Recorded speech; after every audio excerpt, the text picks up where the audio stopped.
Comment la culture médicale met les nouvelles mères à risque de dépression? Peut-on vraiment parler de misogynie médicale? Les femmes devraient-elles revendiquer de meilleurs soins de la part du système médical? Les réponses à ces questions et bien plus, aujourd'hui dans Elle parle, un balado pour découvrir, apprendre ou réapprendre des thématiques liées à la violence basée sur le genre. Et je suis votre animatrice, Karen Ouassé, et aujourd'hui, elle parle de comment les systèmes de santé faillissent les femmes.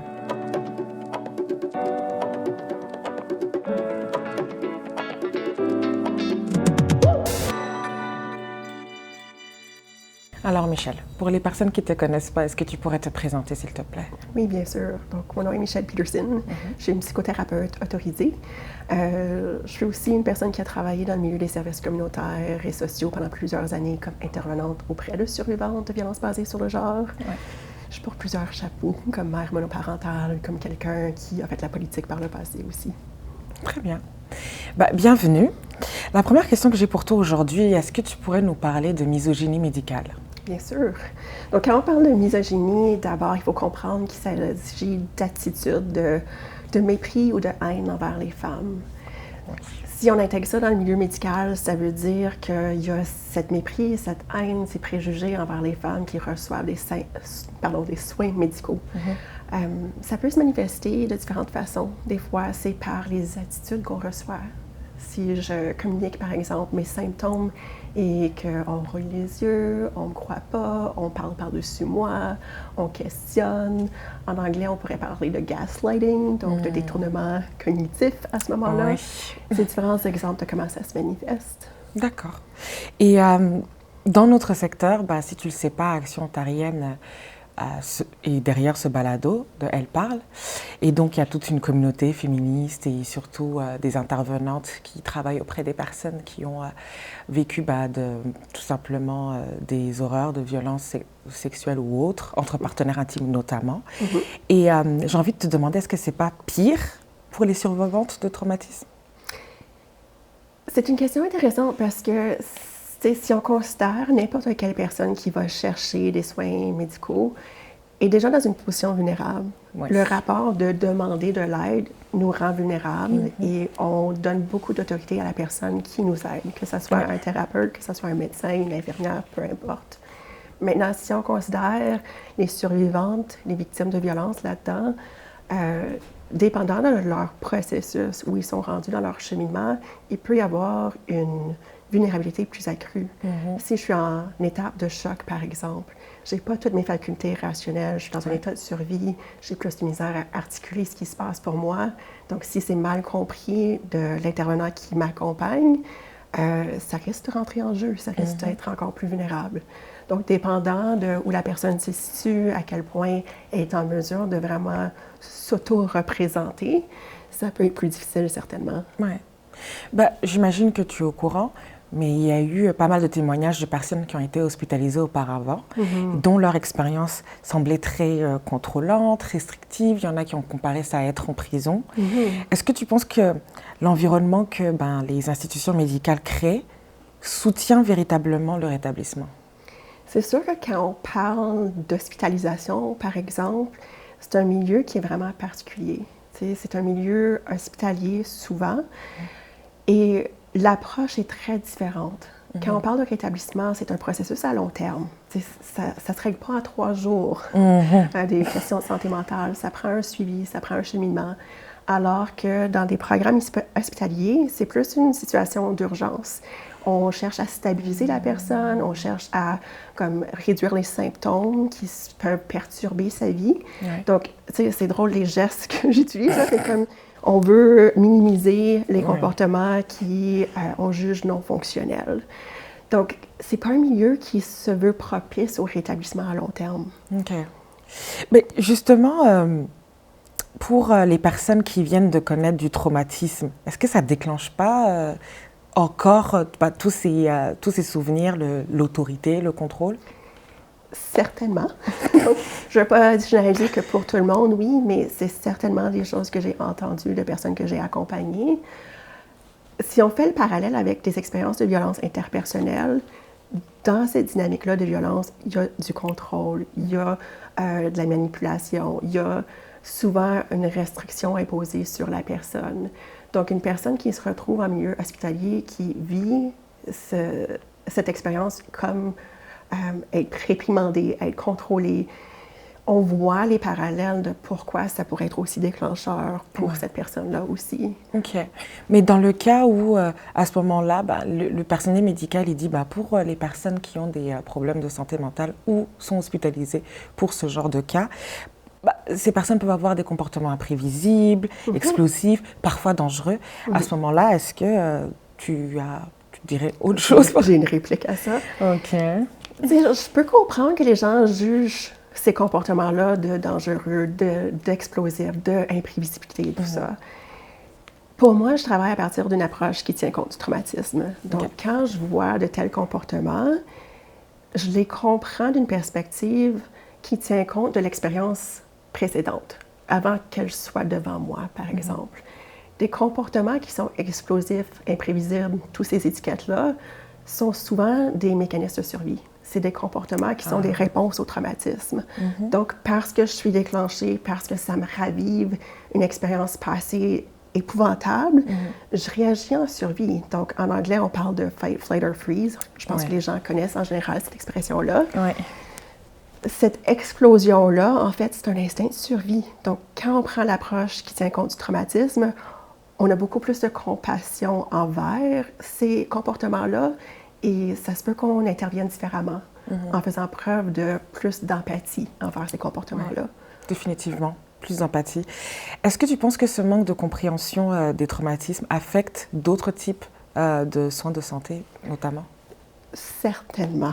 Donc, au-delà de comme la psychologie ou la psychiatrie, je pense aux infirmières en urgence, je pense à comme n'importe quel domaine de la santé, même les dentistes, comme l'optométriste, comme tout peut être déclencheur quand on a vécu une expérience de violence interpersonnelle. Surtout si la violence a été physique. Mon rapport à mon corps va être en général très sensible. Donc, d'avoir quelqu'un qui me touche, qui est proche de moi, qui veut analyser, observer mon corps, mon intimité, c'est très vulnérable pour une personne qui a vécu de la violence interpersonnelle. Très clairement.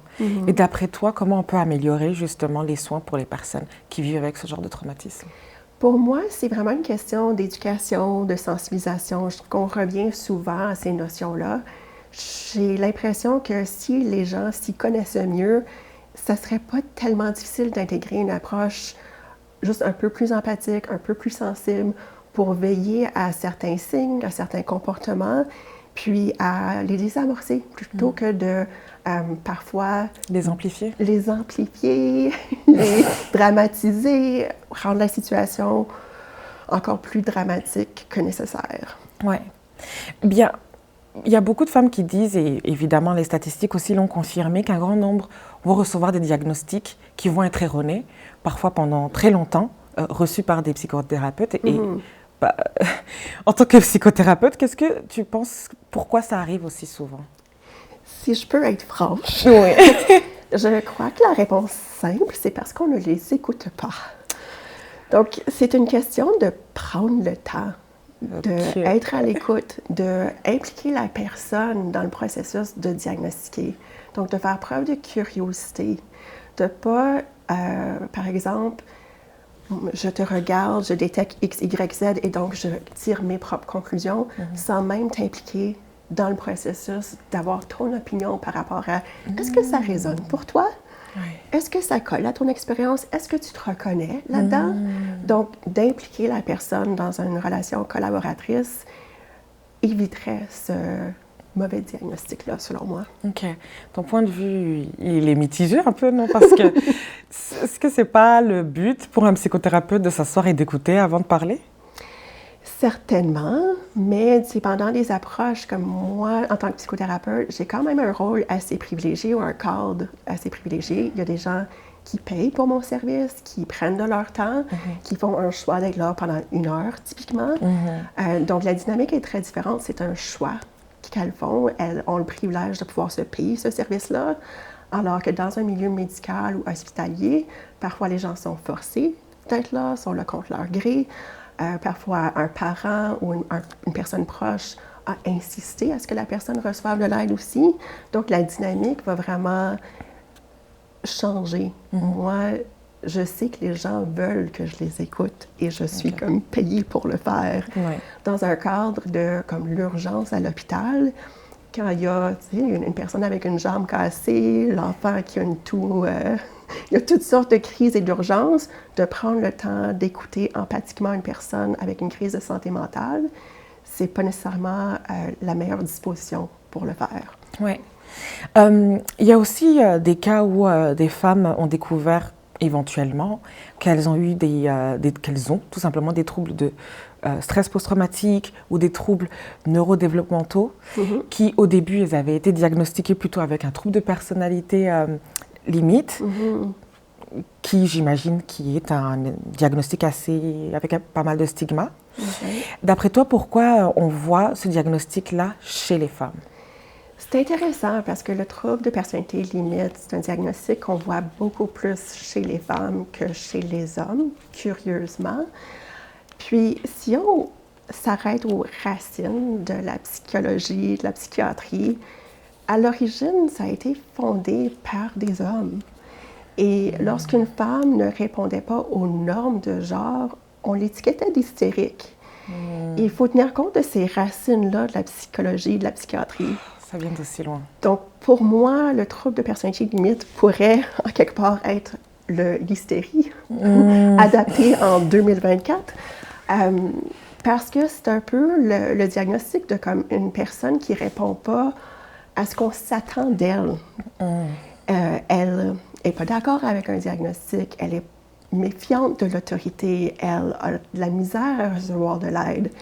Mais les personnes que j'ai accompagnées jusque-là dans ma carrière qui avaient ce diagnostic-là, moi, je vois un pattern très clair, que c'est des personnes qui ont un vécu de traumatisme, de plusieurs traumatismes, en bas âge, durant l'enfance, et des traumatismes de violence interpersonnelle en relation avec des personnes qui devraient être des personnes sécuritaires. Donc, un parent, des parents, plusieurs membres de la famille à répétition.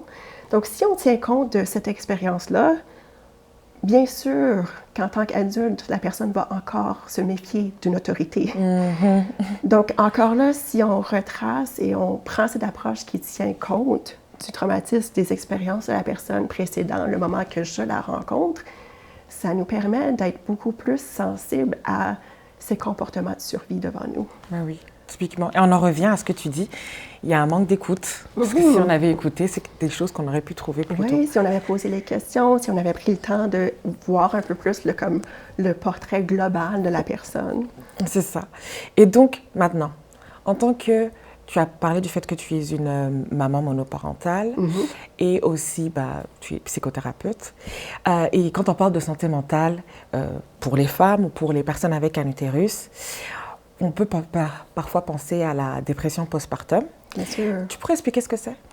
Oui, c'est une dépression qui, avec les personnes qui viennent d'accoucher, donc, il peut y avoir les symptômes un peu typiques de la dépression, là. Un manque d'énergie, des problèmes de sommeil, une perte de motivation. C'est vraiment des symptômes de dépression, mais liés à l'expérience postnatale. OK. Et sachant comment le système médical est mis en place pour l'instant, est-ce que tu penses que les mesures sont en place pour aider les mères qui souffrent de cette dépression? Je crois qu'il y a certainement des lacunes. En tant que maman, je vais parler de façon personnelle, là, quand j'ai eu mon enfant, toute l'attention était portée sur lui. T'sais, on se soucie de la santé de ce bébé-là, même quand les gens viennent nous visiter, toute l'attention est sur le bébé. Ce qui est très bien, l'enfant a besoin de soins et d'attention, je ne veux pas nier cela, mais c'est une transformation importante. Le corps change, les hormones changent, la vie change, que ce soit le premier, le deuxième, le troisième, ou peu importe, là, quel enfant dans la séquence, c'est un changement important dans la vie qui peut perturber et amener toutes sortes de réflexions personnelles. Souvent, il y a perturbation de sommeil en raison de prendre soin de cet être-là aussi. Donc, oui, ça crée tout un chamboulement dans la vie de s'ajuster, de s'adapter à cette nouvelle réalité-là. Puis, comme on focalise sur l'enfant, je ne suis pas certaine qu'on met toujours en place le suivi nécessaire pour s'assurer de la santé de maman. Parfois, ça va être un suivi plus médical, physique, là, de s'il y a eu une césarienne, on va s'occuper de ces soins-là, ce rétablissement-là. Mais du point de vue de la santé mentale, est-ce qu'on se pose vraiment des questions, on intervient réellement? À moins d'avoir vraiment des personnes qui sont plus sensibilisées, comme je pense à des sages-femmes qui ont vraiment, elles, comme métier, la revendication et la représentation de la maman, la personne qui accouche. Parfois, ils veulent l'avoir là, mais dans le milieu hospitalier, on retourne chez nous et il n'y a pas souvent suffisamment de suivi après. C'est ça. Justement, on a parlé de misogynie médicale en commençant ce balado. D'après toi, comment ça rend les mères encore plus vulnérables de vivre ça, notamment avec cette dépression? C'est un peu comme je disais au début, comme déjà, on est en position vulnérable lorsqu'on demande de l'aide, mais quand on ajoute à ça la misogynie, il y a parfois le fait de ne pas être cru. Le fait d'être banalisé dans notre vécu, de dire, par exemple, je dors pas. Ouais, mais c'est normal, tu dors pas, tu es une nouvelle maman, personne dort, tu vas voir, ça va passer. Donc, il y a un ton qui peut être infantilisant, qui peut être banalisant, ce qui fait que la personne va rester seule avec ses symptômes. C'est isolant. Ne sera pas prise au sérieux. Donc, c'est très frustrant à vivre, il y a beaucoup d'impuissance, puis il y a peu de résolution. Il y a peu d'aide. Et d'après toi, de quoi ont besoin les nouvelles mères, justement, après l'accouchement? Ça me fait penser, comme on attribue souvent ce proverbe à la... On dit que c'est un proverbe africain, là, que ça prend une communauté pour élever un enfant. Totalement. On le voit dans plusieurs cultures qu'on entoure une nouvelle maman, un nouveau parent durant les premiers mois après un nouvel enfant qui est arrivé. Ça prend du soutien. Ça prend plusieurs personnes pour aider. Souvent, dans notre culture ici au Canada, la personne va prendre un congé de maternité, va rester seule à la maison et va être très isolée en fin de compte. Alors qu'auparavant, je pense à mon expérience, je travaillais à temps plein comme auparavant, j'étais impliquée dans ma communauté. Et tout d'un coup, je suis seule avec mon enfant. J'ai beau adorer mon enfant. C'est la première fois que tu le rencontres. C'est une nouvelle relation. Il ne parle pas. Il n'est pas très communicatif. C'est très à sens unique, la relation à ce moment-là. Donc, appuyer la personne pour offrir du soutien, que ce soit dans la préparation de la nourriture, mais aussi juste pour jaser, pour donner de l'appui social, psychologique à cette personne-là aussi. Et des petits cadeaux aussi. Peut-être que les mamans, elles voudraient des cadeaux, on ne sait pas. Mais... Eh bien, malheureusement, moi, depuis que je t'écoute parler, depuis qu'on a commencé cet épisode, c'est que les femmes et leurs besoins, ils ne sont pas pris au sérieux par le système de santé. D'après toi, pourquoi tu penses que c'est le cas? Je reviens à ce que je disais tantôt, Karen, comme ça prend ses racines dans des croyances patriarcales, dans la suprématie blanche aussi. Ces premières personnes qui ont fondé la psychiatrie, la psychologie, étaient des hommes blancs, typiquement. Donc, ce que ça prendrait, ça serait d'abord beaucoup plus de représentation de la diversité. Ça prendrait de la recherche aussi par rapport à comme, différents groupes aussi pour qu'on ait une vue d'ensemble plus réelle que de juste des choses typiques ou comme homogènes, si on veut. Ouais. Et tu pourrais me dire quelles sont les conséquences du manque d'équilibre de pouvoir entre les docteurs et les patients, notamment en santé mentale? Oui. Bien, je dirais que la plus grande différence, c'est que c'est une approche qui prend en charge la personne. Donc, ça ne favorise pas le développement de l'agentivité de la personne, du empowerment. Ça ne favorise pas la collaboration ou de me sentir autonome et capable de prendre soin de moi par la suite ou de savoir ce qui se passe pour moi. Donc, je me fie à l'autre personne. Ça crée un phénomène de dépendance, à la limite. Il faut que je me tourne vers cette personne experte pour me dire ce que j'ai besoin, plutôt que de développer une connaissance de moi, puis une espèce de autodétermination dans le processus. OK. Et d'après toi, comment on peut améliorer justement ces relations, ces normes qui avaient été préétablies entre les docteurs et les patients pour les rendre un peu plus équitables, un peu plus sains, notamment pour le patient? Je pense que c'est d'ajuster nos approches. J'ai l'impression que ça fait plusieurs fois que je reviens sur des termes comme collaboration, consultation. Écoute, par exemple. Donc, de sortir de ce cadre de référence où je suis la personne experte et je te dis quoi faire, et plutôt d'impliquer la personne dans un dialogue, d'être à l'écoute, parce que lorsque j'écoute quelqu'un en tant que psychothérapeute, pour moi, la personne me donne de l'information sur elle qui me permet de mieux l'accompagner. C'est elle l'experte de sa vie, c'est elle l'experte de son vécu. Oui. Donc, lorsque je lui permets de s'exprimer, j'ai plein d'informations, moi, pour l'accompagner et mieux cerner ce qui se passe pour elle, quels sont ses besoins, quelle est son expérience. Donc, c'est vraiment d'inclure la personne, de la consulter et de valider avec elle.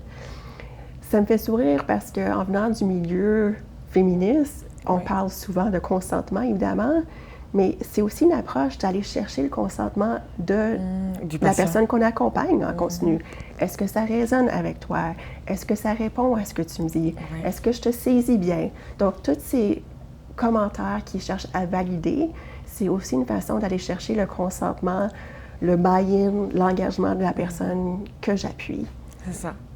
On est passé un peu à travers tantôt, mais j'aimerais bien, ça me fait penser, en termes de relations docteur-patient, qu'est-ce qui se passe lorsqu'il s'agit d'un manque d'équilibre entre les différents services de santé en général, surtout quand le patient doit faire avoir avec différents médecins? C'est intéressant ce qui se passe parce que pour moi, en provenant du milieu communautaire, et là je me retrouve dans le milieu privé, je vois à quel point il y a vraiment des connexions. D'accord. Donc, il y a vraiment, comme on dirait, 3 différents silos, le milieu hospitalier, le milieu communautaire de services sociaux et le milieu privé. Puis, les gens qui sont en privé, parfois, ne connaissent pas les ressources dans d'autres silos, à moins de faire un effort. Donc, on en apprend un petit peu dans nos études, mais une fois qu'on est installé dans nos petits bureaux, il y a vraiment un effort requis pour pouvoir référer les gens. Donc, il m'arrive parfois de recevoir des gens qui ont besoin de médicamentation, mais ça prend un psychiatre. Moi, je dois connaître les psychiatres pour savoir à qui référer. Les psychiatres doivent me connaître pour avoir un accompagnement à l'externe. Donc, il y a besoin d'avoir cette collaboration entre nous aussi qui desservons ce public-là. OK. Et d'après toi, pourquoi cette collaboration n'existe pas encore? C'est une bonne question. J'ai l'impression que, encore là, s'il faut tracer nos racines, ces systèmes-là ont été développés de façon séparée. Traditionnellement, les services communautaires travaillaient en silo. Et c'est plus récent qu'il y a plus de collaboration entre le milieu communautaire et hospitalier pour donner comme une panoplie de services à des gens qui ont des besoins de santé mentale. Je trouve que le milieu privé est encore un peu isolé, on est un peu dans nos affaires. Donc, il y a un effort requis pour faire les ponts entre ces différentes sphères-là aussi. D'accord. Et il me semble évidemment qu'il y a beaucoup de problèmes qui reviennent toujours à la culture des milieux médicaux. Que penses-tu qu'ils doivent changer pour pouvoir mieux répondre aux besoins des femmes? Je crois que c'est à plusieurs niveaux. Donc, j'ai parlé tantôt de la représentation. Pour moi, c'est super important d'avoir de la diversité à tous les niveaux dans le milieu de la santé mentale, que ce soit les intervenants en milieu communautaire, que ce soit les médecins, que ce soit les infirmières. Puis quand je parle de représentation, ça peut être de genre, ça peut être de culture, d'avoir des personnes autochtones, d'avoir des personnes racialisées, de comme intégrer l'expertise collective pour que nos services soient mieux adaptés à notre population et toute la diversité de notre population. Je trouve que c'est super important. Totalement d'accord. Je pense aussi à la recherche. Comme il y a longtemps, on n'étudiait pas les femmes. On trouvait que les hormones interféraient dans les données. Évidemment. Donc, c'est curieux, mais ça fait en sorte que on n'a pas suffisamment de compréhension de l'influence des hormones. Ça fait qu'on n'a pas un échantillonnage qui représente la diversité des gens qu'on dessert non plus. On n'a pas un intérêt. On n'a pas un intérêt. Donc, il faut démontrer cette curiosité, cette ouverture à s'informer sur comment chaque personne est différente. Donc, alors que traditionnellement, on prenait une approche de comme vouloir rentrer des gens dans des cases, puis ils répondent à des critères, puis des symptômes. Donc, X, Y, Z représente ce diagnostic-là. Pour moi, il faut se défaire de ces étiquettes-là et de faire preuve de curiosité pour voir l'unicité des personnes devant nous. Évidemment. Donc, il y a des choses à désapprendre de la part du système médical. Est-ce que tu penses qu'il y a des choses pour les patients? Comment revendiquer? Parce qu'il y a des patients qui ne savent pas comment revendiquer, surtout si ce sont des femmes. Oui. Comment revendiquer, c'est pas toujours évident. Quelque chose que je proposais souvent comme intervenante et plusieurs services communautaires vont l'offrir, c'est de l'accompagnement à des rendez-vous médicaux. Donc moi, il m'est arrivé d'accompagner des femmes chez le dentiste, chez différents services de santé, parce qu'il y avait parfois de la difficulté de s'affirmer et juste un manque d'expérience à comme je ne sais pas ce que je devrais dire ou comment le dire, j'ai peur de heurter la personne. Donc, avoir une personne qui accompagne, souvent, ça donne plus confiance. Puis, lorsque l'expérience va moins bien, j'ai aussi l'appui d'une personne de confiance qui valide que c'est vrai, la personne t'a pas écouté. C'est vrai que ça s'est passé comme ça. Je l'ai vu, j'ai été témoin. Donc, l'impact est moins dramatique pour la personne parce qu'elle a ce soutien-là, puis cette perspective d'une personne de confiance.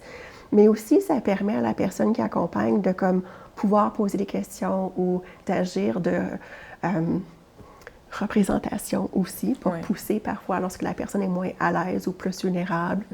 Puis quand on est dans une position qu'on reçoit de l'aide encore, c'est stressant. Donc, des fois, on oublie les choses qu'on a besoin de poser comme question ou les choses qu'on voudrait dire. Donc, d'avoir cette personne ressource avec nous, c'est comme d'avoir une mémoire en réserve, là, comme quelqu'un qui sait ce qu'on a besoin de dire, communiquer, poser comme question aussi. Donc, ça, c'est une stratégie qui permet aussi de pratiquer, de voir à quoi ça ressemble. Je suis totalement d'accord. J'imagine même que les médecins ou le personnel médical, s'ils voient qu'ils sont accompagnés, quelque part, ça rend un peu plus sérieux, un peu plus d'attention.